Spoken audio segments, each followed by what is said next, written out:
جہانوں کی تقدیر، ہمیشہ ہمیشہ کی تقدیر، یہ اس کے فیصلے، ایسا بادشاہ ہے۔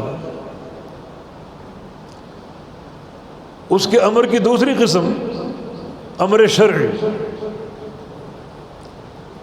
امر شرعی بھی اللہ کے ہاتھ میں، شریعت بنانا اللہ کا کام، لِكُلٍّ جَعَلْنَا مِنْكُمْ شِرْعَةً وَمِنْهَاجًا،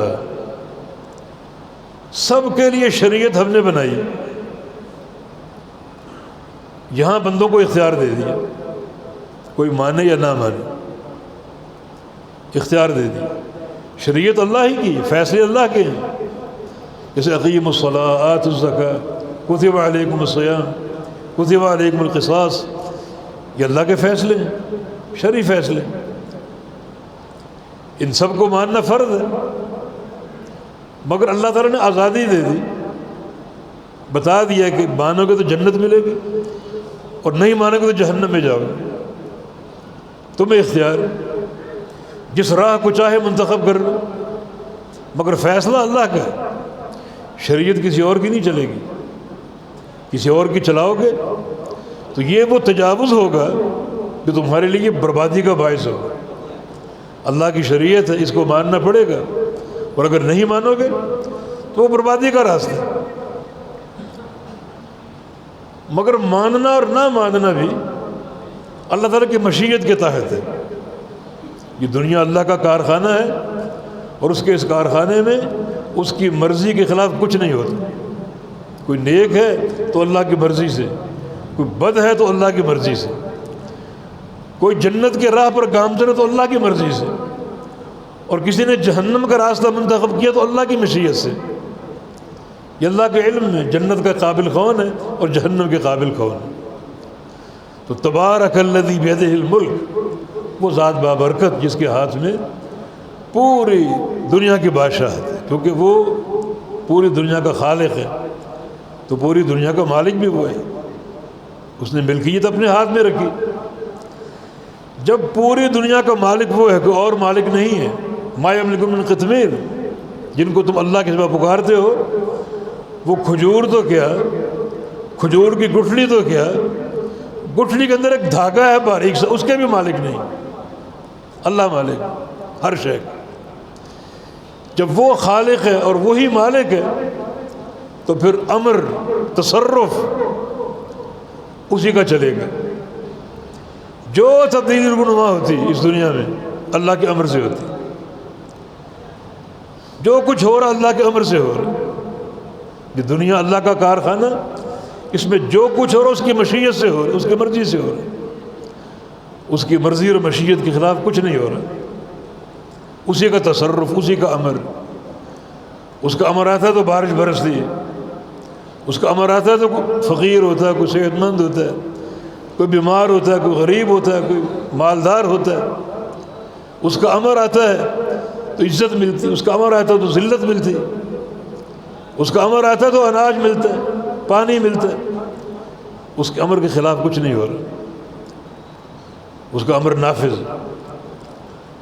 تو یہ تین چیزیں ہو گئی، یہ تینوں عقیدے کی باتیں ہیں، نفی اور اثبات کے ساتھ۔ اللہ تعالیٰ خالق ہے، اس کے سوا کوئی خالق نہیں ہے، اللہ تعالیٰ مالک ہے، اس کے سوا کوئی مالک نہیں ہے، اللہ تعالیٰ متصرف ہے، جس کے ہاتھ میں تصرف پوری کائنات کا، اس کے علاوہ کسی کے پاس تصرف نہیں، پوری کائنات کی قدرت اور تسخیر اللہ کے ہاتھ میں، کسی اور کے ہاتھ میں نہیں۔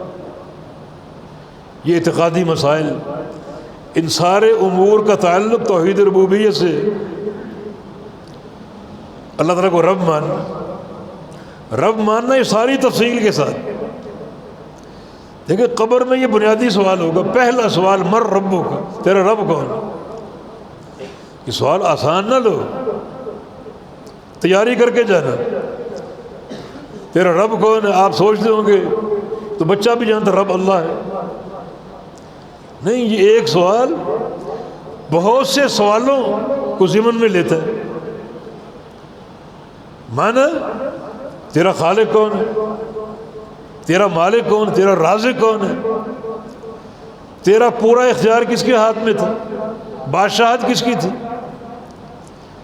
یہ سارے امور اگر آپ نے دنیا میں ماننے اور سمجھے تب آپ اس کا جواب دینے کے قابل ہو کہ ربی اللہ، میرا رب اللہ ہے۔ اور چونکہ جو رب ہوتا ہے وہی معبود ہوتا ہے۔ یا ایھا الناس اعبدوا ربکم الذی خلقکم، اللہ کے معبود ہونے کی دلیل کیا ہے کہ وہ خالق ہے، اس کے سوا کوئی خالق نہیں ہے۔ اللہ تعالیٰ کا چیلنج ہے کہ جن جن کو میرے سوا پکارا گیا یا پکارا جا رہا ہے یا قیامت تک پکارا جائے گا، ان سب کو جمع کرو اور ان سے کہو ایک ذرہ بنا کر دکھاؤ، ایک ذرہ بنا کر دکھاؤ۔ یہ اوپن چیلنج موجود ہے، کھلا چیلنج ہے۔ اسلام کے خلاف سازشیں ہو رہی ہیں، دنیا ترقی کر کر کے کہاں پہنچ چکی، اب تک اس چیلنج کو قبول کیوں نہیں کیا گیا؟ آپ نے ایٹم بم بنا لیے، چاند پر کمندے ڈال لیے، مریخ پہ جانے کے پروگرام ہیں، یہ ایک چیلنج کیوں نہیں مانا گیا اس کو؟ ان سب کو جمع کرو، ایک ذرہ بنا کر دکھاؤ۔ کوئی قدرت نہیں، اللہ کی قدرت۔ تو اس قبر میں جو سوال ہوگا اس کا جواب آسان نہیں ہے، اس کا جواب وہی دے گا جس کا عقیدہ ان تمام مراحل کے ساتھ مکمل ہو، اس کو توفیق ملے گی، ہر ایک کو توفیق نہیں ملے گی۔ ورنہ آج تو بچہ بھی کہے گا میرا رب اللہ ہے، اس کا جواب وہی دے گا جو ان سارے معانی کے ساتھ اس کو رب مانتا۔ پھر چونکہ وہ رب ہے، مانا وہ خالق ہے، وہ مالک ہے، تصرف اس کے ہاتھ میں ہے، تو پھر وہی عبادت کے لائق ہے۔ جو رب ہوتا ہے وہ معبود ہوتا ہے، جو رب نہیں، خالق نہیں ایک ذرے کا بھی، بھلا وہ کیا معبود ہوگا؟ تو ان سارے معنی کے ساتھ اس کو رب ماننا، تب وہ قبر میں اس سوال کا جواب دینے کے قابل ہو، ورنہ ناممکن۔ اس لیے جو لوگ جواب نہیں دے پائیں گے وہ کیا کہیں گے؟ ہا ہا لا ادری۔ یہ ہا کیا ہے؟ یہ کلمہ تعجب ہے۔ وہ تعجب کر رہا ہے کہ سوال تو آسان ہے، مجھے اس کا جواب کیوں نہیں آ رہا؟ سوال تو بہت آسان ہے، اس کا جواب میری زبان پر جاری کیوں نہیں ہو رہا؟ یہ تعجب، ہا لا ادری، میں نہیں جانتا، تعجب کی بات۔ ہاں یہ سوال آسان نہیں، مشکل ہے۔ رب ماننا ان سارے مراحل کے ساتھ، اس کو خالق، مالک، مشکل کشا، حاجت روا، رازق، یہ سب ماننا پڑے گا، سب توحید ربوبیت کے معنی۔ اور وہ اکیلا معبود ہے، کیونکہ جو خالق ہوتا ہے وہ معبود ہوتا ہے۔ جو ایک ذرہ پیدا کرنے کے قابل نہیں وہ معبود کیسے ہو سکتا ہے؟ چیلنج موجود ہے، قیامت تک رہے گا۔ دنیا ترقی کر کر کے کہاں تک پہنچ چکی؟ ایک ذرہ بنا کر دکھا دو۔ اسلام کے خلاف سازشیں کرتے ہو، دن رات تدبیریں اور مکر کرتے ہو، تو چیلنج قبول کیوں نہیں کرتے؟ ابراہیم علیہ السلام نے نمرود سے کہا تھا ربی الذی یاتی بالشمس من المشرق فاتی بہا من المغرب، میرا رب سورج مشرق سے طلوع کرتا ہے، مغرب میں غروب کرتا ہے۔ تم اپنے ربوں کو پکارتے ہو، ان سب کو اکٹھا کر کے کہو کہ ایک دن مغرب سے طلوع کر کے دکھا دو۔ سائنس ترقی کر کے کہاں تک پہنچ چکی؟ اس چیلنج کو قبول کر لو، سورج کو نکالو مغرب سے۔ قرآن میں کھلا چیلنج موجود ہے، لیکن نہیں، پوری دنیا عاجز ہے، پوری دنیا عاجز ہے۔ یہ ہمارا رب ہے جو پوری کائنات کا خالق ہے، اور یہ دعویٰ ہم ہی کر سکتے ہیں۔ دنیا میں بڑے بڑے مذاہب موجود ہیں، کوئی اپنے معبود کے بارے میں پوری دنیا کے خالق ہونے کا دعویٰ نہیں کر سکتا، نہ کرتا ہے۔ یہ دعویٰ ہم کرتے ہیں، ہمارا رب ہے، ہر شے کا خالق اور مالک ہے، اور پوری کائنات پر اس کا قبضہ ہے، اور وہی وہ ذات ہے جس کا امر پوری دنیا پر نافذ اور قائم ہے۔ وَهُوَ عَلَىٰ كُلِّ شَيْءٍ قَدِيرٌ، اور وہ ہر شے پر قادر ہے، ہر شے پر قادر ہے۔ کوئی چیز اس کے احاطے سے اور قدرت سے باہر نہیں، ہر شے پر قادر، جو چاہے وہ کر سکتا، جو چاہے وہ کر سکتا، ہر شے پر قادر، ہر وہ شے جو وہ چاہے اس کی قدرت کے تحت ہے، اور کوئی شے اس کے احاطہ قدرت سے باہر نہیں، ہر شے پر قادر۔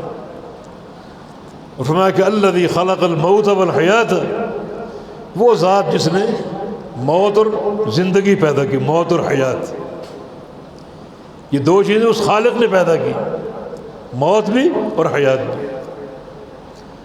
مانا لوگ پیدا ہوتے ہیں اسی کے امر سے، وہ خالق ہے، پھر مرتے ہیں اسی کے امر سے، پیدا کرنے والا بھی وہی ہے اور مارنے والا بھی وہی ہے۔ یہ موت و حیات کا پورا نظام اللہ کے ہاتھ میں، وہ سب جانتے ہیں۔ ایک انسان پیدا ہو کر کتنے دن یا کتنے سال، کتنے مہینے، کتنے ہفتے، کتنے دن، کتنے گھنٹے اور کتنے سیکنڈ جیے گا، اور کس لمحے اس کی موت آئے گی، اس کے علم میں،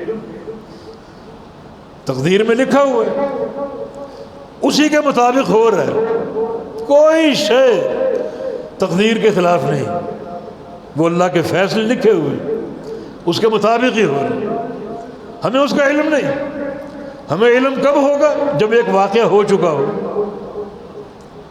ایک واقعہ ہو چکا تب ہمیں علم ہوگا۔